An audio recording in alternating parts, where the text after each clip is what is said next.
तो topic introduce करने से पहले ना मैं टीम्स इंट्रोड्यूस कर देती हूँ।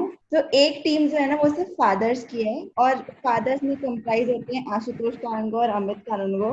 एक टीम जो है ना वो पूरे बच्चों वाली है, उसमें अमन कानूनगो, आशिता कानूनगो और अनिशा कानूनगो, और एक सुप्रीम जज है यहाँ पे जो असीम कानूनगो है। ये माय लॉर्ड करना पड़ेगा क्या? हम दोनों टीम में जो भी कॉन्फ्लिक्ट होगा ना उसका फाइनल कंक्लूजन जो है ना वो यही देंगे। बहुत प्रेशर है यार। फर्स्ट क्वेश्चन जो है ना फादर वाली टीम पे है कि अभी आपको 5 ऐसी चीजें बतानी है जो करंटली आप अपने बच्चों के बारे में बिल्कुल पसंद नहीं करते। बिल्कुल पसंद नहीं करते। पापा तो बजर के पहले रेडी है बताने को। भैया बोले केवल 5। सबसे पहले तो ये है कि नॉट लिसनिंग। पापा वोट में से हाथ मैं भी उसमें एग्री हूँ कि अपन कुछ अगर सलाह दो तो उसमें 10 आर्गुमेंट दे देते हैं कि नहीं ऐसा होता है, आपको नहीं मालूम ऐसा होता है, ऐसा एग्जैक्टली। अपन ने इतने 56 साल झक मारी है जैसे। अगर हम एग्जांपल हम बोले कि भाई हम तो ऐसा करते थे अपना, तो बोले कि different time, you don't understand. दूसरी तो ये है कि ना सोने का टाइम है ना उठने का टाइम है। दूसरा एक आई थिंक वो शायद उधर वहाँ शितु निशु का एप्लीकेबल नहीं हो, पर यहाँ अमन को सोशलाइजेशन में कम हम बोलते रहते हैं कि सोशलाइज होना चाहिए, मतलब not virtual socialisation, actual socialisation. ये मैं भी बोलता हूँ इनको। सोशलाइजेशन विद फैमिली या नॉर्मल विद फ्रेंड्स या विद नहीं नॉर्मल उसके फ्रेंड्स के अलावा, in the sense instead of phone पे बात करने के या पर्सनली बात करने के ये प्रेफर करते हैं कि टेक्स्ट से काम हो जाए या ईमेल से काम हो जाए, कॉन्वर्सेशन नहीं करना पड़ा। मेरी तरफ से कुछ ऐसी है कि जो इन दोनों में थोड़े अलग अलग भी हैं। जैसे मैं बोलता हूँ कि एक्सरसाइज करने का वो सिर्फ मुझ पे अप्लाई होता है, शीतू पे अप्लाई होता है। एंड फिफ्थ इज, और एक मेजर है जो तुम दोनों पे लागू रहता है कि मेरा ऐसा थोड़ा सोचना है कि क्लॉथिंग के मामले में सेंसिबल रहना चाहिए। हो सकता है तुमको फील भी हो। यहाँ पे सिमिलर बोल सकता हूँ मैं। जैसे हमको कई बार अमन को बोलना पड़ता है कि ये पहन के जाएगा के बाहर, टी शर्ट बदल लेगा नहीं, शॉर्ट की दूसरी शॉर्ट्स पहन, पैंट पहन। ये मतलब आज ही हुआ था शुरू होने के पहले। ट्रू इक्वालिटी, लड़का लड़की में कोई भेदभाव नहीं है। कुछ भी चेंज नहीं हुआ, जो ही बोला था कपड़े चेंज करने का, ये सेम सुबह जो पहना था वही पहना है। हमने पूछा था सिर्फ कि तू यही पहन के बैठने वाला है क्या, इसमें क्या प्रॉब्लम। मुझे पॉइंट्स ऐसे लगे, अभी मुझे तुम्हारे साइड के पॉइंट्स सुनने हैं। ये वाले तो कंप्लेनिंग मतलब ये हो गया कि 5। यार मेरे तो पॉइंट्स बचे बहुत सारे। अच्छा, do you want him to give a मौका? नहीं तो बोनस पॉइंट्स दिए आपको, आपको 2 पॉइंट्स और बोलने हैं तो आप बोल सकते हो। सबसे बड़ा ये है कि ये बच्चों को, अपने पेरेंट्स को ये समझना चाहिए कि उनको अपने से डबल एक्सपीरियंस है। करियर के हिसाब से बात करें, प्रोफेशनल फील्ड के हिसाब से बात करें, तो वो फील्ड में डेफिनेटली हमको कोई एक्सपीरियंस नहीं है, कोई नॉलेज नहीं है, और हमको कोई क्लू भी नहीं है कि किस तरह से एक पूरा सिस्टम काम करता है। पर फिर भी एक जो जनरल अंडरस्टैंडिंग होती है दुनियादारी की, या कोई भी मतलब वो चीजें कॉमन होती है, वो कोई भी फील्ड हो आपकी लाइफ की, जो कि आपको समझ में एक्सपीरियंस के साथ ही आती है। तो हमारे क्या होता है कि डिस्कशन जब शुरू होता है उसको लेके, तो बात वहां पे खत्म हो जाती है कि भाई आपकी फील्ड अलग है, you don't understand how does this thing work. तो हमारे यहाँ तो ये है कि हमारे झगड़ा होकर फिर खत्म हो जाती है। राइट नाउ फादर्स की चांस हो गई, तो अब बच्चों की चांस है कि हमें 5 things that you wish your father understood better.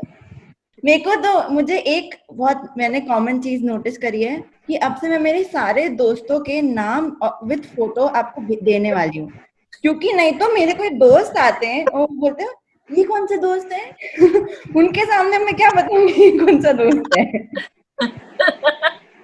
ये प्रॉब्लम के सामने थोड़ी पूछता हूँ कि यार ये कौन, अरे मतलब ये कौन सा दोस्त, एक दोस्त का नाम याद नहीं रहता, कल ही मिले होते पर एक दोस्त का नाम याद नहीं रहता मेरे तो। तेरे तो दोस्त का नाम नहीं, इसके दोस्तों की शक्ल भी याद नहीं। और मुझे एक सेकंड भी दिलाना है, क्योंकि अभी मे बी हम लोग का लाइफस्टाइल भी ऐसा होता है, या कुछ जनरेशन गैप भी है, कुछ है। मुझे ऐसा लगता है कि आपके माइंड में ऐसा बैठ गया है कि हम आपकी ऐसे आप कुछ बोलोगे तो हम आपकी उस चीज का रिस्पेक्ट नहीं करेंगे। तो इसलिए कभी कभी मैंने भी ऐसा नोटिस किया कि आप ऐसे हेजिटेंट हो जाते हो हमें बोलने में कि अरे मेरे बोलने से कोई फायदा नहीं है।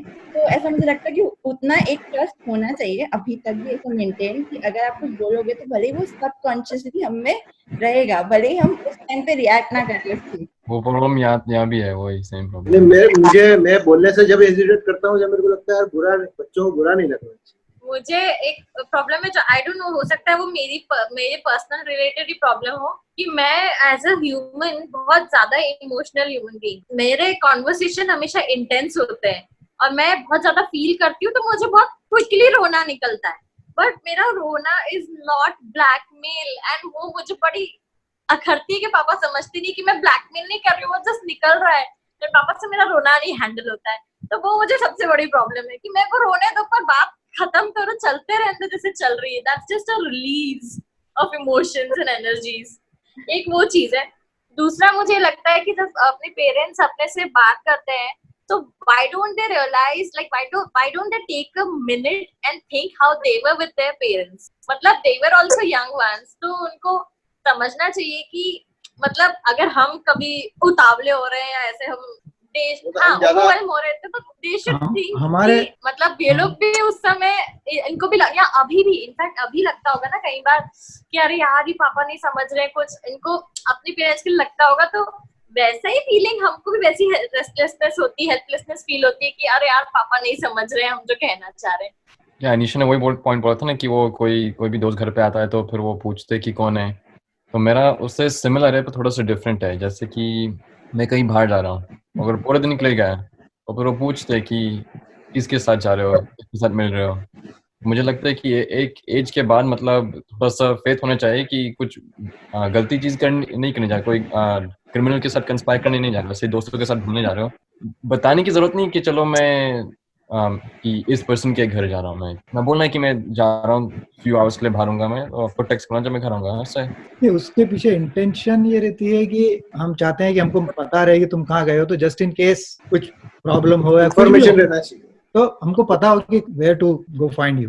एक पॉइंट मेरे को ध्यान आया, हमारी जनरेशन को जैसे नई नई चीजें ट्राई करने का है शौक, and we experiment a lot, we experiment with the trends also कि व्हाट्स गोइंग ऑन, नया नया। अब जैसे ये जो चीजें हैं about solo trips and fitness related, हम कुछ नया पढ़ते हैं, हम बुक्स पढ़ते हैं, आर्टिकल्स पढ़ते हैं, कुछ रिएक्ट करते हैं, तो या फिर our views on marriage and everything and being single, तो ये सब चीजें व्हाई डोंट पेरेंट्स रियलाइज कि टाइम इज चेंजिंग, तो हर जनरेशन उसके साथ चेंज होगी, एंड जो बिलीव्स उस समय थे वो अभी नहीं होंगे। इनफैक्ट इवन क्विजीन्स, हम लोग नए क्विजीन्स ट्राई करते हैं, हमें अच्छे लगते हैं, but at times I feel that they are very stiff कि नहीं ये इसके बाहर मत जाओ, इस दायरे के बाहर मत जाओ। उस पॉइंट पे थोड़ा सा एलैबोरेट करना है मुझे। जैसे हमारे घर में मतलब सब लोग थोड़े हेल्थ कॉन्शियस हो गए हैं, मतलब स्पेशली मम्मी एकदम मतलब एक्सट्रीम लेवल तक गई है, और फिर मैं भी वीगनिज्म कन्वर्ट हुआ, तब से मेरा भी ड्रास्टिकली चेंज हुआ है। मैं खाता क्या हूँ डे टू डे बेसिस पे।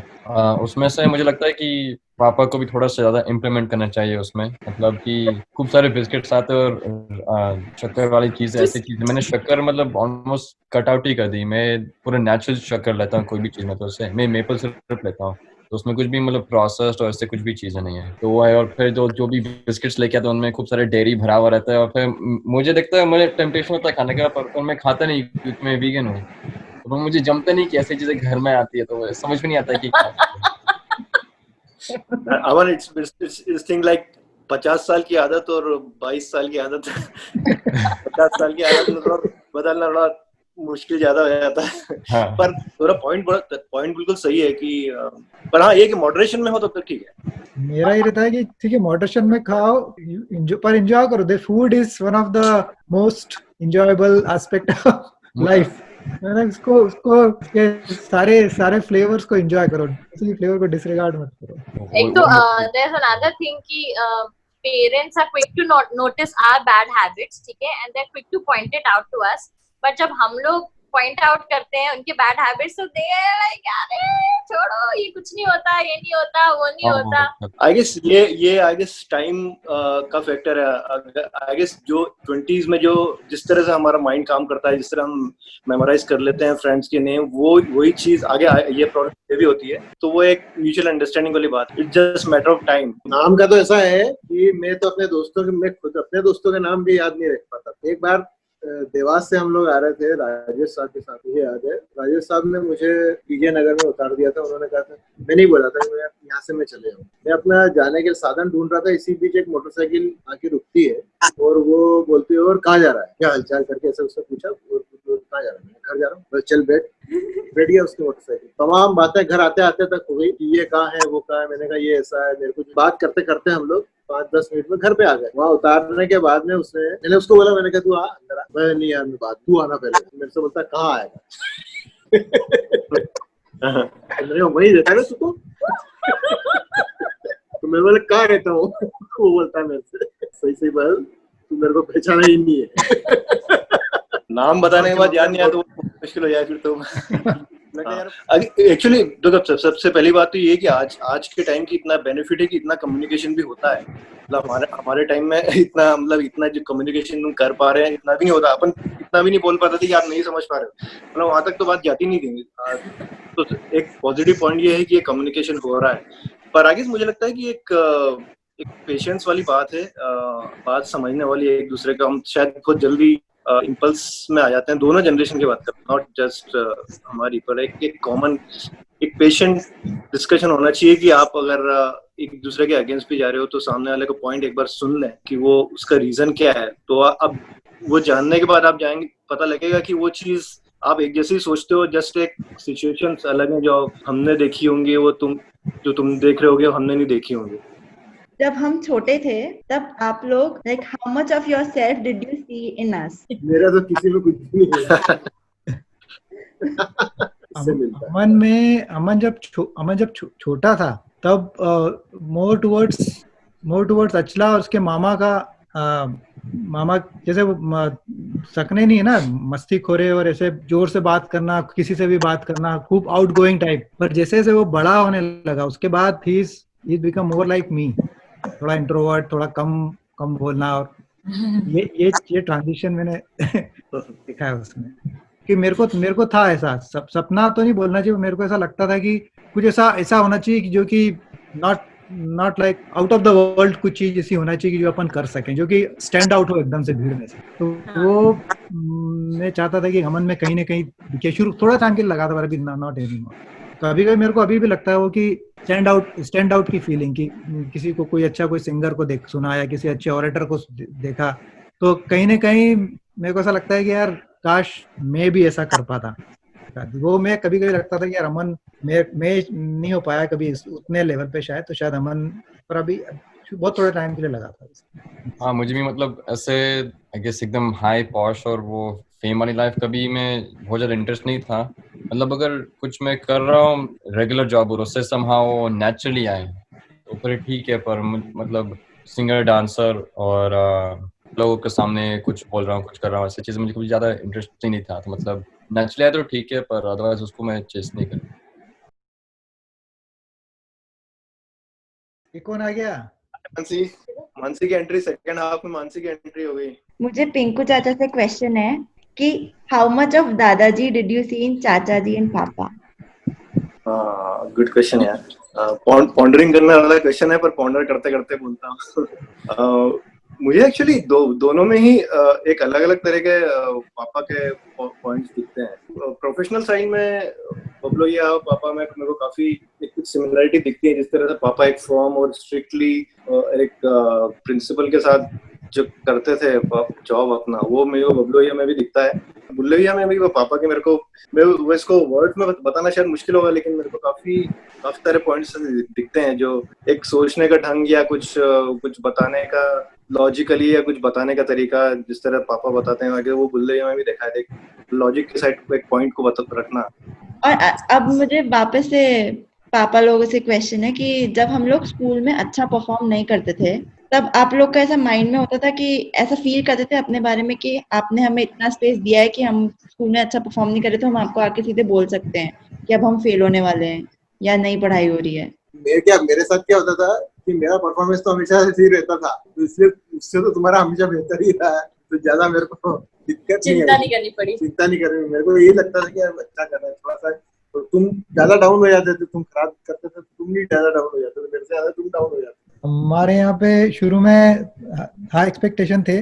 शुरू में हमारी थोड़ी गलती भी रही थी कि क्योंकि यहाँ पे थोड़ा सा शायद ऐसा था कि पीयर प्रेशर मान लेना चाहिए शायद, कि जो हमारे जान पहचान के अमन के के जो बच्चे थे उनके पेरेंट्स या उनके जो, तो हम शुरू में थोड़ा सा कंपैरिजन हम करने लगे थे, एक्सपेक्टेशन थोड़ा हमारे ज्यादा हो गए थे कि ऐसा होना चाहिए वैसा होना चाहिए, हमारे उसका परफॉर्मेंस बस अच्छा था हमेशा, but because it is being compared with some other high performer, very high performer kids, तो शुरू में हम कंपैरिजन करने लगे थे और वो प्रेशर फिर हमने थोड़ा बनाया था। Then over a period of time then we realise सही तरीका नहीं, पर देन उसके बाद हमारा एक्सपेक्टेशन हमने कंट्रोल में कर लिया। और अभी बच्चे लोगों से क्वेश्चन है कि suppose you are not happy in your career, like you are not happy in your jobs and you want to leave your jobs, तो तुम लोग को लगता है कि अभी इतना आ गया है ट्रस्ट या कम्युनिकेशन की, like you can go to your father and say कि नहीं हो रहा, नहीं करना जॉब अभी, यहाँ छोड़ना, रिजाइन करना चाहते हैं? It wasn't that easy. I left my job. I had a hard time convincing Papa why I'm leaving this job, because he has always worked with one single company, like kind of one single company with one job profile kind of thing. तो वो बहुत ऐसा loyalist zone में रहे हैं. I had my reasons that why I wanted to leave. तो वो एक बार easy होता है, and he saw a change in me, so he was very happy with my decision. But वो बार बार करने में अब थोड़ा डर लगता है, क्योंकि अब I think it also has to do with the age, कि in my head और एक जनरल एक societal norms के हिसाब से I've reached an age जब तक I should decide now finally कि अब मैं किस तरफ जा रही हूँ, I should have a track. अब मुझे थोड़ा डर लगता है to talk to him about that. और अमन? मेरा है कि मतलब पहले एक जॉब तो लगना चाहिए, फिर उसके बाद ही सोचूंगा कि कभी चेंज करना है। पर मेरे फील्ड में ऐसा है कि जॉब्स चेंज होते रहते हैं, क्योंकि गेमिंग इंडस्ट्री में मतलब कॉन्ट्रैक्ट जॉब रहता है, फिर फ्रीलांस रहता है, तो कंटिन्यूसली आप जॉब चेंज करते रहते हो। पर अगर ऐसा लगा कि कोई बहुत बड़े स्टूडियो में काम कर रहा हूँ और वो बहुत हेक्टिक होता है, क्योंकि क्रंच कल्चर बहुत हेक्टिक है गेमिंग इंडस्ट्री में, तो मतलब अगर लगता है कि बहुत ज्यादा काम दे रहे हो और पैसे नहीं इनफ मिल रहे काम के लिए, ऑब्वियसली मतलब रिजाइन करूंगा। और ऐसे चीजें मतलब मुझे लग रहा है मम्मी पापा सपोर्ट करेंगे उसमें, कि लग रहा है कि प्रॉपर्ली ट्रीट नहीं करे, प्रॉपर्ली पैसे नहीं दे रहे, बहुत ज्यादा पूछ रहे आपसे, तो फिर वो आई थिंक अपनी वो बोलेंगे कि रिजाइन करना तो करो फिर, और दूसरा जॉब ढूंढना। हम आज के पीरियड में देखें तो 20s और 30s का, अर्ली 30s का तो बेस्ट टाइम है जॉब स्विच करना। उसमें ऑफ कोर्स रिस्क भी हो सकती है, हो सकता है कुछ एक डिसीजन गलत हो जाए चेंज करने के, पर यही एक टाइम रहता है जो आप एक्सप्लोर कर सकते हो कि और क्या क्या ऑप्शन है आपके लिए करंट जॉब के अलावा। क्योंकि मैं अपने पर्सनल एक्सपीरियंस से भी बोल रहा हूँ, इसलिए एक बार हैबिट पड़ जाती है तो उसका एक तो ये रहता है कि उस चीज की हैबिट हो गई, उस जॉब की एनवायरनमेंट की आपको आदत हो गई है, और वो आपके ऑब्स्टिकल बन जाता है। दूसरा ये होता है कि बाहर की वर्ल्ड इतनी चेंज हो जाती है बाय द टाइम आप फिर देखना शुरू करते हो 10-12 साल के बाद में, कि वो एक अलग चैलेंज हो जाता है। ऑफ कोर्स कुछ एक हो सकता है तुमको लगे कि यार ये नहीं छोड़ना चाहिए था, पर वो पार्ट ऑफ द गेम है। पर ये आई गेस मेरे ख्याल से ये टाइम है constantly switch and see what other things क्या क्या अवेलेबल है। मेरा पॉइंट ये है कि कोई भी आप जॉब, पर्टिकुलरली जॉब का डिसीजन आप ले रहे हो, इमोशन को अलग रख के लेना जरूरी है। क्योंकि आप क्या हो रहा है कि आप अगर आपकी मैनेजर से नहीं बन रही है, टीम से नहीं बन रही है, या कुछ पर्सनल कॉन्फ्लिक्ट है, आप गुस्से में आके अपना ठीक है मेरे को तो नहीं आना, छोड़ो, वो कैलकुलेट करना बहुत जरूरी है कि ये डिसीजन ले रहे हो उसका इफेक्ट क्या हो सकता है। 90% ऑफ द चांस ये है कि नुकसान शायद आपका हो, पर ये जरूरी नहीं कि ड्रैग ऑन करो और just get frustrated and keep continuing with the job you don't like. As long as if you like the job but you have some personal किसी से कोई इशू है कुछ, तो इमोशन को थोड़ा सा साइड में रख के फिर डिसीजन लें तो ज्यादा अच्छा है। आप जब भी कोई जॉब छोड़ते हैं तो जरूर कुछ कारण तो रहता है छोड़ने के पीछे, भी समझते हैं, तो तुमको तो ज्यादा जो छोड़ता है उसको तो ज्यादा अच्छी तरह से मालूम है कि मेरे को क्यों छोड़, लेकिन उसको ये मालूम है कि मेरे फ्यूचर में मुझे उससे मेरे कहाँ ले जाएगा। बाकी ग्रोथ के लिए आप छोड़ रहे हो तो ठीक है, लेकिन वो आपको पीछे ले जाए तो वो मुझे ऐसा लगता है, ये चीजों को जैसे मैं बोलता हूँ, मुझे इसका स्टार में जॉब करना बड़ा अच्छा लगता है, थोड़ा मतलब हाई पावर लगता है, तो इसको मैं बार बार बोलता भी मुझे तरह वो बड़ा अच्छा लगता है। ये भी समझती हूँ। उसके बाद में इतना लंबा गैप हो गया जॉब दूसरे जॉब में, तो या तो आपके पास में एक अपॉर्चुनिटी पहले हाथ में ले, आप ग्रैब करके रखो, उसके बाद आप जॉब। पर मुझे ये डाउट है कि आप सबने बोला कि फ्यूचर का ग्रोथ सोचे करो, मतलब अभी हम बचपन से अभी तक इतनी अनप्रिडिक्टेबल लाइफ जीते हैं कि हमको 10th तक तो मालूम ही नहीं था ना कि हम आज जो फील्ड में हम उस फील्ड में होंगे।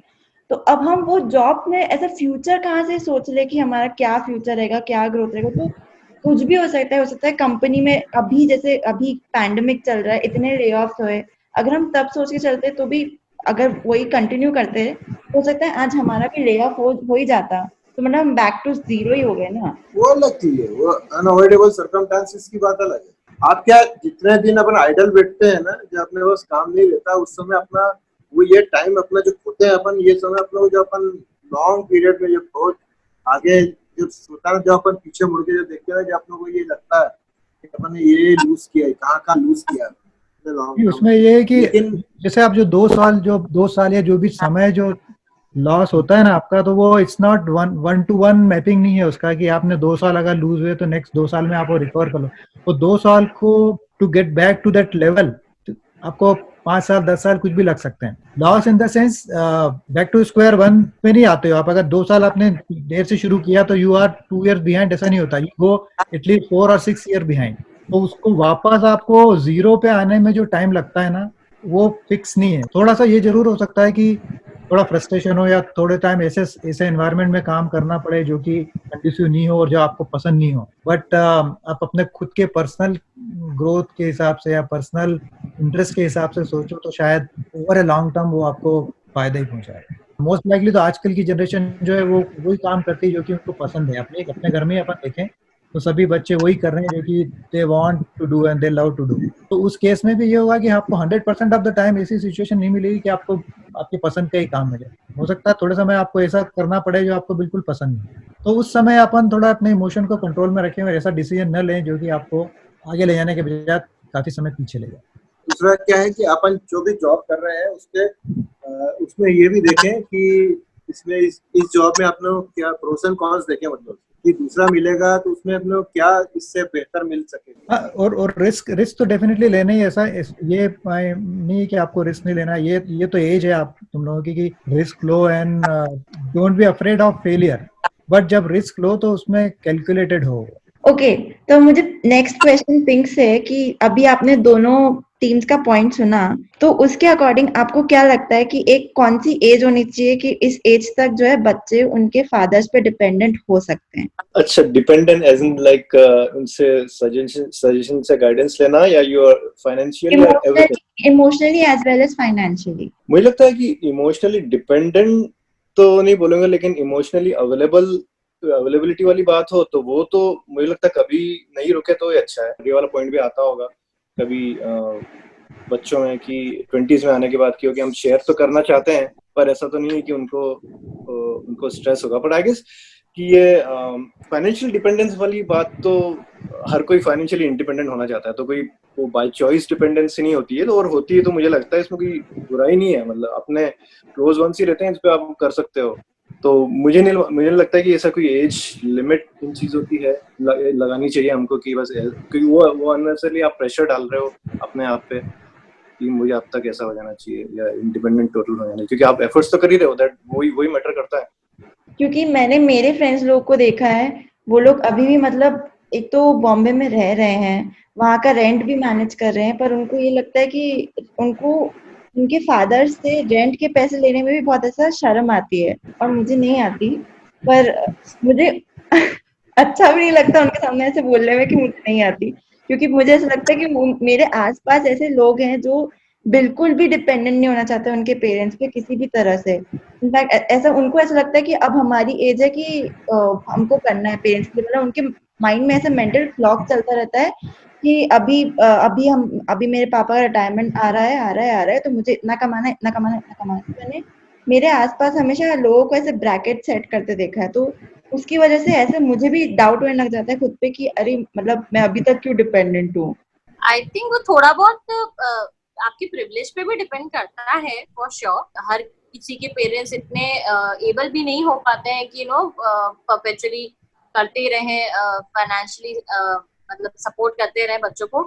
बट आई थिंक एक बैलेंस बहुत जरूरी है कि ना तो पेरेंट्स को एकदम हाथ खींच भी नहीं लेना चाहिए और ऐसा भी नहीं करना चाहिए कि नहीं बेटा कर ले, तू खर्चा कर ले। मतलब थोड़ा या तो एक लिमिट एक पॉइंट के बाद सेट कर देना चाहिए। मतलब मुझे ऐसा लगता है कि मैं शायद और रिस्पॉन्सिबल हो जाऊं अगर पापा मेरे लिए लिमिट सेट कर दे कि जिन मंथ्स पे तुम अपने पैसे नहीं कमा पा रही हो उस मंथ में मैं मेरी तरफ से मैं तुमको इतना ही खर्चा दूंगा, तुम उतने में ही मैनेज करो। This would be a better way to deal. I admire that thing कि आप trust करते हो कि हम खर्चा जबरदस्ती का नहीं करेंगे.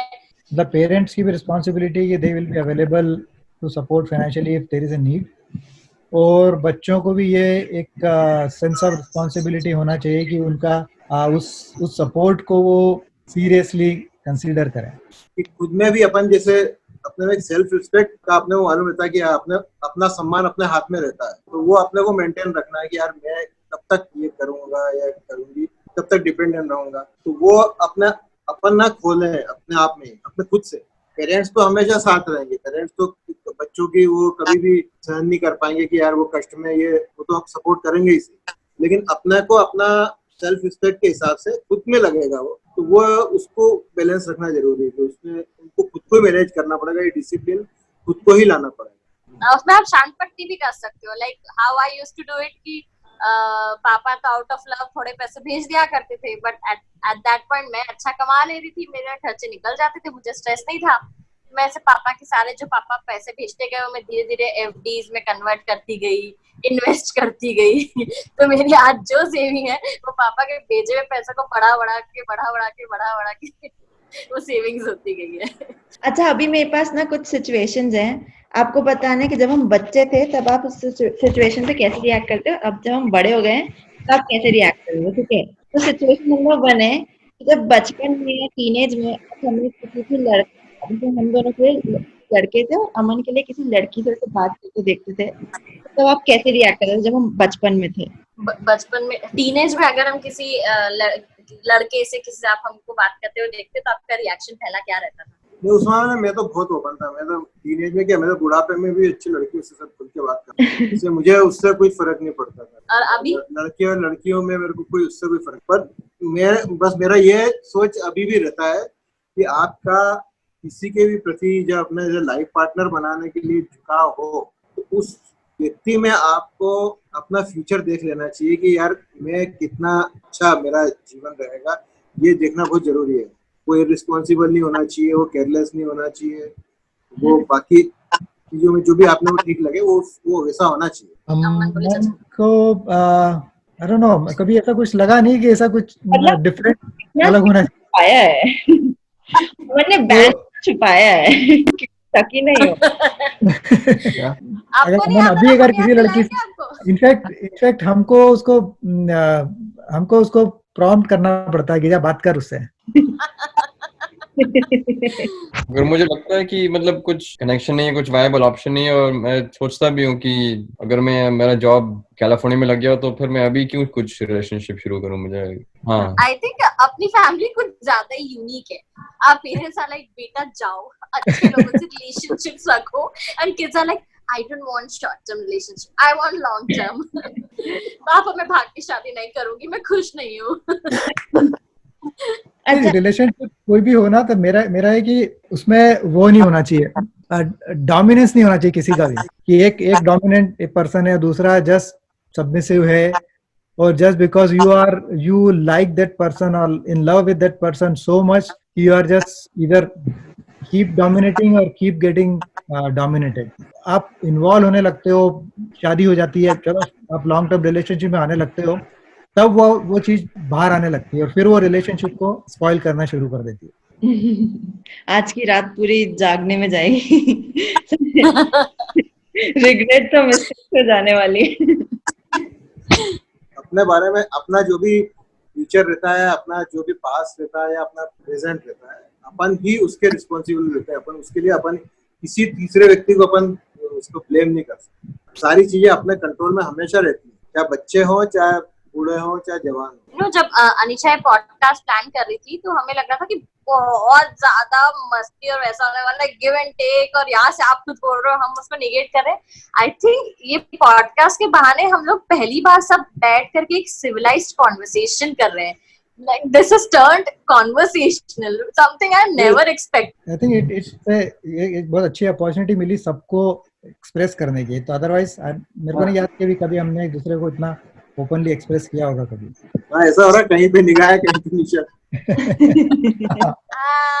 तो माय नेक्स्ट सिचुएशन वो मैं पिंकू दादा से पूछूंगी. अब आप तीनों के बचपन में जाओ, जब चाचा जी और पापा स्कूल में अच्छा परफॉर्म नहीं करते थे तो दादा दादी कैसे रिएक्ट करते हैं? एक्चुअली ये मेरा ऐसा कभी सिचुएशन आई नहीं मेरे सामने कि क्योंकि मेरा परफॉर्मेंस इतना खराब होता था, सारा फोकस उसी पे होता था। शुरू में तो समझ में नहीं आता होगा, मतलब जब उस टाइम होता भी होगा, लेकिन जब से मुझे थोड़ी समझ आई, जब मैं 6-7 साल का हुआ हूँ, तब तक ये लोग ऑलमोस्ट हाई स्कूल में पहुंच जाते थे। हाँ, तो वो वाला पॉइंट तक पहुंचते तो कोई ऐसे मैंने कभी देखा नहीं कि पढ़ाई के लिए बोलना भी पड़ रहा हो, बबलिया को बोला हो मम्मी पापा ने कि क्या कर रहे हो, थोड़ी देर पढ़ लो, ऐसा भी वो चीज सिचुएशन भी मैंने नोटिस नहीं की। कितने सिंसियर तो मैं इमेजिन भी नहीं कर सकती इन लोग को। नहीं, हाँ, तो मतलब इतना नोटिसेबल नहीं होगा। हमको तो क्या है, कुछ भी अगर गड़बड़ करते थे तो हम लोगों को एक साथ ही बंद करते थे बाथरूम में या स्टोर में। और वहाँ भी हमारे काम में लग जाते थे। वहाँ ये लोग मंजे सूतते थे। मेरे को इतना ध्यान नहीं कि पापा ने कभी पढ़ाई को लेके बहुत ज्यादा एग्रेसिवली ट्रीट किया हो, मतलब मन में रहता होगा, पर तो कभी नहीं किया, मम्मी बोलती थी। पापा एक चीज और बोलते थे कि जैसे अगर अपन नहीं अच्छा परफॉर्म नहीं करो तो बोला ठेला चला ना। ये तो जनरेशन से लुढ़क के आ रहा है ये वाला चीज। और दूसरा ये आगे भैया लोग इतने सफाई से करते थे कि पता नहीं लगता था कि वो नौबत ही नहीं आती थी। जैसे बबलू या को मैं किस्सा कई बार बताता हूँ कि वो एनसीसी के उसमें कहाँ गए थे, मुझे सालों साल तक वही लगता था वहां गए थे और गए थे पचमढ़ी। तो इतना सफाई से काम करते थे कि वो वाली नौबत ही नहीं आती थी। वो पकड़ने तो आ जाते, वो तो बच गए बार बार। और ये बोलते हैं हम ऐसे क्यों हैं। जहाँ से सीख के जीन्स तो यही आ रहे हैं ना हमारे अंदर। अब तो ये ब्रॉडकास्ट होने वाला है। पर आप तीनों ने ऑन एन एवरेज कितना झूठ बोला है दादा दादी से? सही बात बोला। हाँ, मोस्टली मूवीज के लिए। मोस्टली गणेश उत्सव के टाइम पे तो हम लोग रात को पिक्चर चले आया करते थे और वो चलता था 12 बजे तक प्रोग्राम, तो आप घर आ जाते थे। एक बार हमारी जो है साइकिल थिएटर में गए तो, लेकिन वहाँ क्या है कि साइकिल जाते थे ना, साइकिल एक बिल्कुल लगी चिपक के लगी रहती थी, तो वो साइकिल का पूरा ढेर ऐसा गिर गया और हम लोग फंस गए उसमें। हम लोग क्या टाइम जल्दी हो गया था, पिक्चर लंबी चल रही थी, तो हम लोग क्या हुआ कि उठ गए यार, हमको थोड़ी घबराहट हुई कि यार अब पकड़ में आ जाएंगे, लेकिन 1-1.5 बजे। पिक्चर का नाम भी हुआ याद है मुझे, जानी दुश्मन है, एलोरा टॉकीज में। तो वो 1-1.5 बजे तक चलने वाली थी रात को। फिर हम लोग उठ गए थे पिक्चर में, लेकिन नीचे आए तो साइकिल ऐसी फंसी थी कि हम लोगों को पूरी पिक्चर जब तक खत्म नहीं हुई, जब तक नीचे इंतजार करना पड़ा। एक साइकिल हटी, उसके बाद हम साइकिल लेके घर आए। तो उस दिन तो हमारी शामत आ गई थी। आपकी तब होता है जब हम पार्टी से लेट आ रहे होते हैं, और लेट हो रहा है, ट्रैफिक में फंस गए, इसको भी छोड़ के आना है, उसको भी छोड़ के आना है, और सबसे दूर हम रहते हैं, सबसे आखिरी में हम घर पहुंचते हैं, तो हमें भी ऐसे ही फील होता है। तुम बोलते हो ना कि बस हम बस जस्ट निकले, तो मैं समझ जाता अभी इनको आधा घंटा है। हाँ, वो तो यहाँ भी होता है। ऐसा होता है कि will be home in 10 minutes, उसके बाद करीब 1.5 घंटे बाद हाँ बस निकल रहा हूँ। अच्छा, अभी ना आप लोग एक दोनों पापा लोग एक वाइल्ड गेस करो कि on a scale of 1 to 10 हम लोग आपसे कितना झूठ बोलते होंगे। 1 की मतलब हम बहुत ऑनेस्ट हैं और 10 की मतलब नहीं, मतलब बहुत झूठ बोलते ही हैं। मतलब लल्लू एकदम। Between 2 to 3। मैं ज्यादा, मेरे को नहीं लगता कि तुम झूठ बोलते हो। ना 4 कि मे बी 4।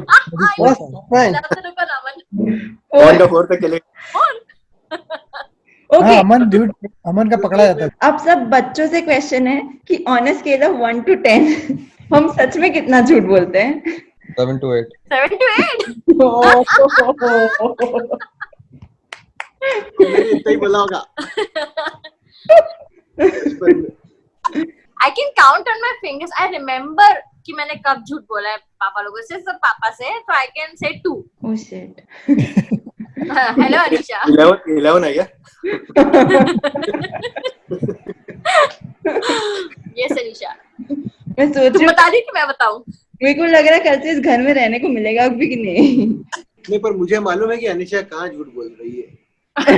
वो रही है। वो रही है भी हो गया।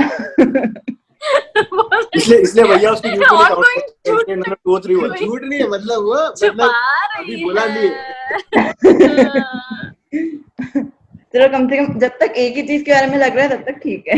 तो 4-5 चीजों के बारे में मेरे लिए टेंशन हो जाएगा। नहीं, 2-3 चीजों के बारे में, तो मेरे को लगता है पापा को 2-3 चीजों के बारे में, ऐसा नहीं, पर्सन नहीं बोल रहा तो उससे मत रिलेट कर रहा हूँ। तो अच्छा क्या अनिशा तेरा क्या नंबर है? हाँ अनिशा नंबर बताओ। 5 6 5 6 5 6 5 मतलब आधी बार तू झूठ बोलती है।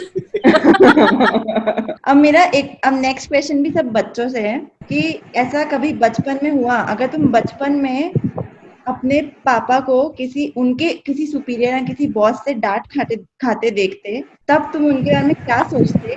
और अगर अभी इस स्टेज पे कभी अपने पापा लोगों को उनके किसी सुपीरियर से डांट खाते देखोगे तो अभी क्या सोचोगे उनके बारे में? आई थिंक बचपन में तो इमेज ही वैसी थी कि ओके पापा लाइक ऑफिस जाना is something very cool that grown ups do. ऐसे एक ब्रीफ केस लेके जाएंगे, यहाँ पे कुछ फाइल्स होंगी, खा पी करके ड्राइव करके जा रहे हैं, रात को वापस आ रहे हैं। ये ऑफिस रिलेटेड पापा का मुझे यही दिखता था and I always thought him to be the boss, ये बॉस है।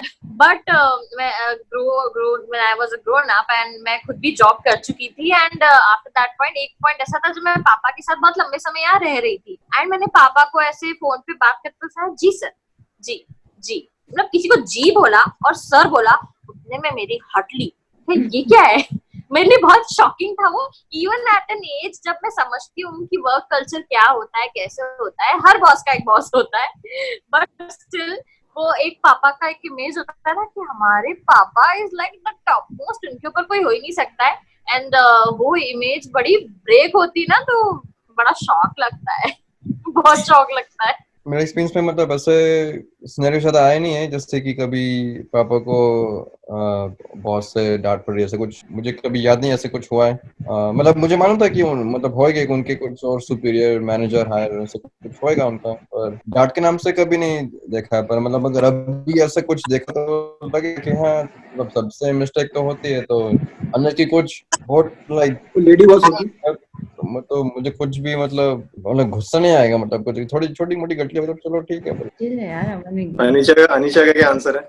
मुझे एक्चुअली बहुत बचपन में ऐसा लगता था कि जो भी पेरेंट्स बोलते हैं मतलब ऐसा, मतलब मेरा इमेज था कि सब सही बोलते हैं, मतलब उनसे कोई गलती नहीं हो सकती, कभी भी कुछ नहीं हो सकता। अभी जब मैं बड़ी हुई और मैंने एक जगह पढ़ा, एक राइटर ने ना उसकी एक बुक में लिखा था, उसने सबसे पहला पॉइंट ये लिखा था कि अपने पेरेंट्स से एक्सपेक्ट करना छोड़ दो, और जब अपने पेरेंट्स को तुम ऐसे भगवान की जगह इंसान जैसे देखोगे ना, तब तुम तुम्हारे पेरेंट्स से बहुत ज्यादा खुश रहोगे। तो मेरे वैसा शॉकिंग था।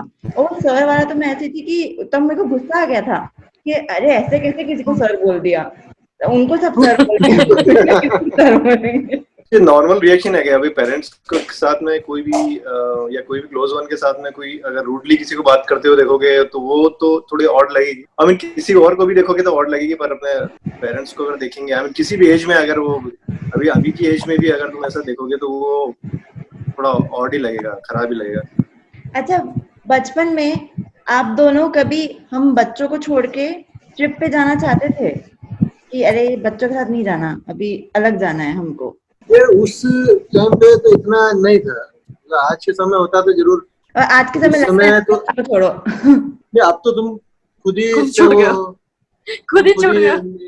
और बचपन में कैसा लगता था कि हमको छोड़ हाँ ये जरूर, ऐसा जरूर लगता था कई बार कि जैसे परेशान करने वाली, जैसे जा रहे हैं मूवी देखने जा रहे हैं तो बहुत छोटे गोदी में जब थे तो ऐसा लगता था यार घर पे छोड़ के आओ तो अच्छा रहे यार, बहुत डिस्टर्ब करें मूवी। कई बार उठा के बाहर घूमना पड़ता था, छोटे थे ना, बिल्कुल छोटे थे जब की बात है। हमको आधी मूवी निकल जाती थी। हाँ हमको लगता तो ऐसा मतलब ऐसा मुझे याद नहीं कि हमको ऐसा लगता था कि छोड़ के इनको जाते हैं अपन, पर कभी कभी फिर भी हम जाते थे। तो जब छोड़ के जाते हैं तो फिर थोड़ी गिल्ट फीलिंग होती थी यार क्या छोड़ के आ गए बच्चों। पर जब आप लोग ने ड्रिंक करना स्टार्ट की तब कभी ऐसा था कि बचपन में जब हम छोटे थे कि अरे इनके सामने नहीं करना, इन पे बुरा असर पड़ेगा? कुछ समय रहा होगा, अब तो याद भी नहीं। अब तो याद भी नहीं किया। वो टाइम भी याद नहीं है जब बच्चों के सामने नहीं पीते थे या बच्चे नहीं पीते थे। हाँ मतलब छुपाते थे मतलब कभी ऐसे पी रहे हैं और हम जब छोटा था, जैसे कहीं पार्टी वार्टी में गए तो मालूम नहीं पड़ने देते थे कि अमन को कि ड्रिंक पी रहे हैं, उसको ऐसा लगता था कि यार कुछ कोला या कुछ फेंटा वेंटा पी रहे हैं, मतलब। और अब तो साथ में पीते हाँ, अब तो साथ में भी ले लेते, तो उसको बुलाते हैं कमरे से, कोई बोले तो ऑफर कर देते हैं। हैं। क्या हाँ, अभी तो ये है कि अमन को बोलना पड़ता है, निकाल यार।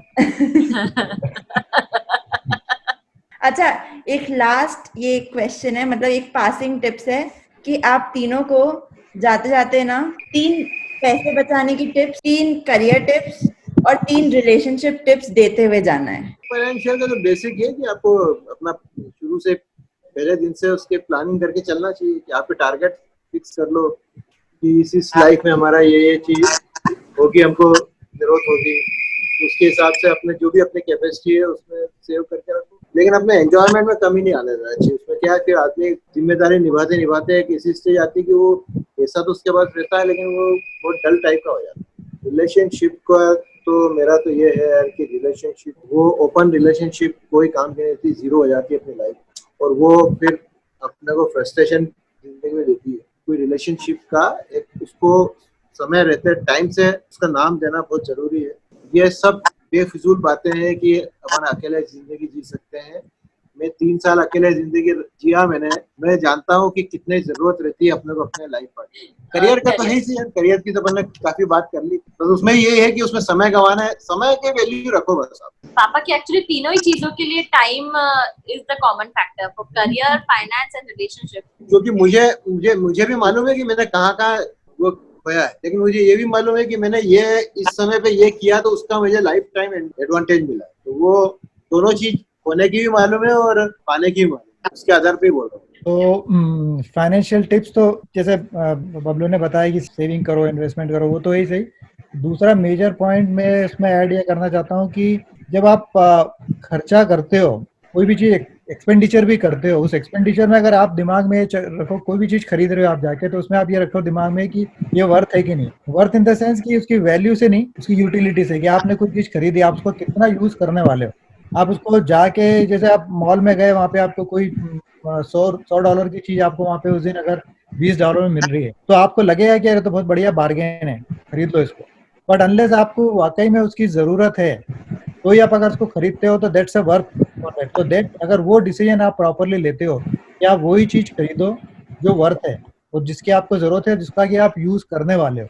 मोस्ट ऑफ द टाइम अभी आज की जनरेशन में क्या हो रहा है, हमारी जनरेशन में भी होता होगा नो डाउट, कि देख के इम्पल्स बाइंग करते हैं हम लोग, और वो चीज फिर या तो पड़ी रहती है या फिर उसकी हमको जरूरत नहीं होती है। तो ये उसमें हम बहुत सारा पैसा वेस्ट करते हैं। दूसरा ये पॉइंट था कि आप जो भी अर्न कर रहे हो, डेफिनेटली आपको अपने आज के एंजॉयमेंट के ऊपर कॉम्प्रोमाइज नहीं करना है, ओवर एक्सपेंडिचर नहीं करना, बट डेफिनेटली आप एक टारगेट बना के रखो कि आप जो भी आप अर्न कर रहे हो उसका एक सर्टन पोर्शन आपके फ्यूचर के लिए डेडिकेटेड हो, और वो इस तरह से डेडिकेटेड हो कि वो जो पैसा है उसको आपको इजी एक्सेस नहीं हो। कि आपने, ठीक है चलो अपन सेविंग बैंक में डाल देते हैं, पर आपको ऐसा नहीं होना चाहिए कि आज मैं सेविंग में डाल दिया और किसी दिन आपको लगा कि नहीं यार मुझको आज स्पेंड करना है, तो खर्च से निकाला और स्पेंड कर दिया। तीसरा ये है कि आप जब रियली सेव करना चाहते हो, तो कई बार क्या होता है कि हम चाहते तो हैं सेव करना, पर हमको जब तक अगर कोई फोर्स नहीं हो सेव करने का, तो हम सेविंग नहीं कर पाते। तो आपका इन्वेस्टमेंट ऐसा प्लान करो, जैसे आप रियल स्टेट में या कोई घर खरीद लिया, लोन पे घर खरीद लिया, जिसको कि आपको इंस्टॉलमेंट आपको पे करना ही है नो मैटर व्हाट। लुक, अगर आप जो अफोर्ड कर सकते हो तो जितनी जल्दी हो सके ऐसी जगह इन्वेस्टमेंट, ऐसी जगह पैसा आप इन्वेस्ट कर दो जैसे ऐसी जगह आप लोन लेके या कुछ भी प्रॉपर्टी या कुछ खरीदो जहाँ पे कि आपको एवरी मंथ कुछ पैसा डालना ही है नो मैटर व्हाट। आपको रियलाइज भी नहीं होगा कि 5 साल 10 साल में वो कितना ग्रो हो जाता है वो। नहीं, और रिलेशनशिप का आई थिंक हमने पहले भी मैंने बात की थी, रिलेशनशिप में डोमिनेंस नहीं हो, डोमिनेंस या सबमिशन नहीं हो। दूसरा पॉइंट ये कि कम्युनिकेशन हो ओपन और ऑनेस्ट। कभी भी कोई भी रिलेशनशिप में आप, अभी बहुत कई बार होता है, हम अभी करंट रिलेशनशिप में भी होता है कि हम लोग ये अज्यूम करते हैं कि सामने वाले को ये समझ में आ गया होगा, या फिर हम ये एक्सपेक्ट करते हैं कि हम अगर ये इस तरह से बिहेव कर रहे हैं तो इसका ये मतलब सामने वाले को लेना चाहिए। और अगर आपको लग रहा है कि सामने वाले को समझ में आना चाहिए, उसके बावजूद भी अगर आप उसको क्लियर कर दो कि ये मेरी इंटेंशन ये है, ये मैं कहना चाहता हूँ, ये मैं ये नहीं कहना चाहता हूँ, मेरे हिसाब से रिलेशनशिप बहुत बेहतर और स्ट्रांग हो।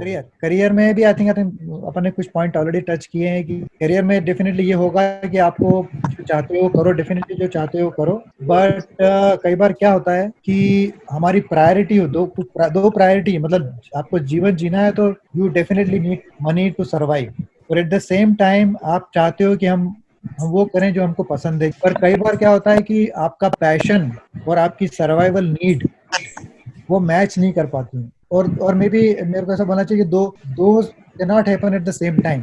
तो उस समय अपने को उतनी फ्लेक्सिबिलिटी रखना जरूरी है कि अपन प्रायोरिटी को स्विच कर सकें। ठीक है, अभी ये टाइम आ गया कि अभी my survival needs are more important than my passion. Eventually हो जाएगा कि आपका पैशन एंड आपकी सर्वाइवल नीड्स भी सिंक हो जाएंगी, बट अगर नहीं हो रही हैं तो आपको कॉशियस डिसीजन लेना है कि अभी मैं क्या करूँगा। Don't leave your passion side, but you can reprioritize. Okay, finance के बारे में मेरे भी थोड़े सिमिलर व्यूज हैं। अगेन सेम कि इन्वेस्टमेंट के मामले में कोई ऐसी जगह आपका इन्वेस्टमेंट चलता रहे, या तो बैंक से आपका ऑटोमेटिकली अकाउंट से ऑटोमेटिकली आपका डिडक्ट होता है, आपको पता नहीं चलेगा वहाँ पैसे डिपॉजिट हो रहा है। जैसे फॉर एग्जांपल मैं देता हूँ, यहाँ पे 401k बोलते हैं, रिटायरमेंट प्लान होता है, उसमें से आपकी सैलरी में से वो चले जाता है वो मेरे को। शुरू में आपको लगता है कि भैया ये एक्स्ट्रा मेरे अकाउंट से जा रहा है, मेरी सैलरी में जो मेरे हाथ में आता है वो जा रहा है, पर एक पॉइंट के बाद आपकी आदत बन जाती है और वो पता ही नहीं लगता कि वो पॉइंट जा रहा है और वहाँ ग्रो होते रहता है। तो ऐसा कोई इन्वेस्टमेंट हो जहाँ आपको एकदम मेजर फर्क नहीं पड़ रहा हो।